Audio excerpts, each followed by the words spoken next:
So let's understand the difference between these two very, very important terms in probability, which are population and sample. I'll try to explain these concepts with an example. Let's imagine this circle is the set of all is the set of it's a set of all the people, it's a set of all the people in the world. Okay, so this is called the population. Now, let's take a simple example. Imagine if I want to estimate the average human height, the average height of a human. Okay, imagine that to be my problem that I want to solve. What is one way to solve it? Imagine this is the set, this big circle here. Imagine if this is the set of all the people in the world, right? That like almost 7.5, almost 7 billion plus people today. To actually estimate the average height of the human, you have to take each human being, okay, sum up all the heights of the 7 billion people, right? It is basically summation of heights of each person I, where I goes from 1 to 7 billion. This is almost impossible, right? This is, I mean, you can't measure 7 billion people and take the average. Okay, this is the average population uh, height, right?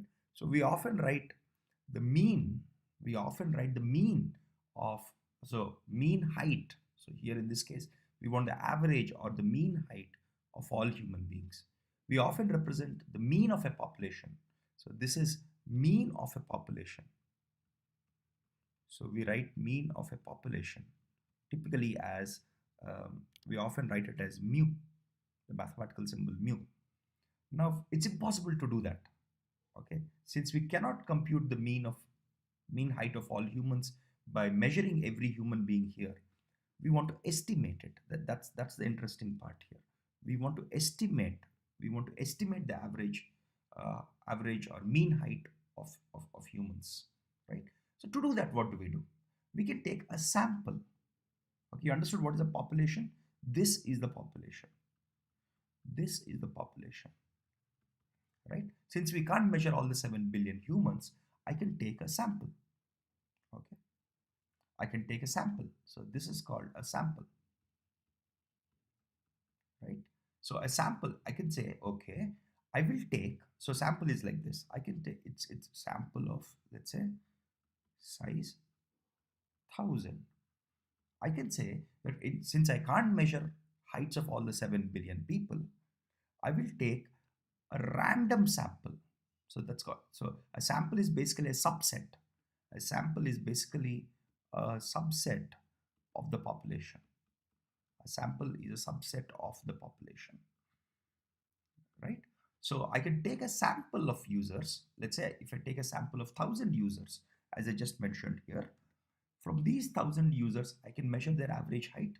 So I can do something like this: 1 by 1000 multiplied by summation I equals to 1 to 1000 of all the heights in my sample.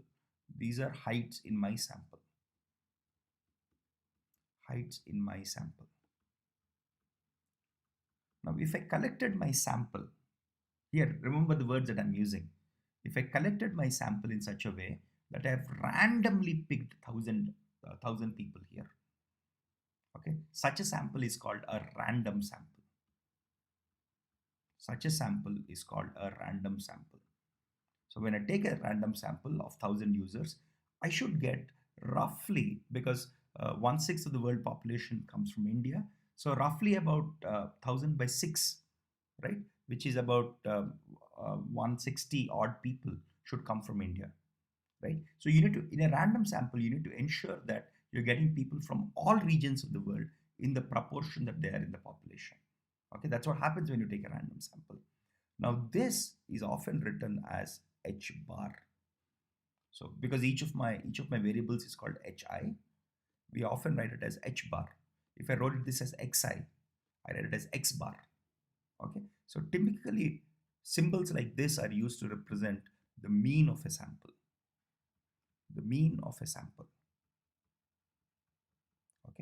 thing to note is, as the sample size increases, as sample size sample size increases, when it becomes fairly large, your mean becomes equal to your sample mean. This is your sample mean, right? Your sample mean becomes equal to your population mean. Okay, as sample size increases, obviously, right? Instead of 1,000 people, if you take 1,000,000 people, as the sample size increases from 1,000 to 1,000,000, your sample mean will converge towards the population mean. Okay, it will come closer and closer. It will become closer and closer to your population mean. Okay, so in this video, we wanted to understand the difference between what a population is and what a sample is. Okay, so population is a set of all the events or all the observations, while a sample is a subset of the population which you have taken to estimate, to make an estimation about some statistic or some property of the population. Okay, here that property or statistic is the height. So we wanted to compute the average height of the humans, right? So this height is called a property, or a statistic that we want to measure for the population. Again, I'll keep using these terms population and sample. Whenever you encounter them, just think population means the universe of all the things, and sample is a subset of the population.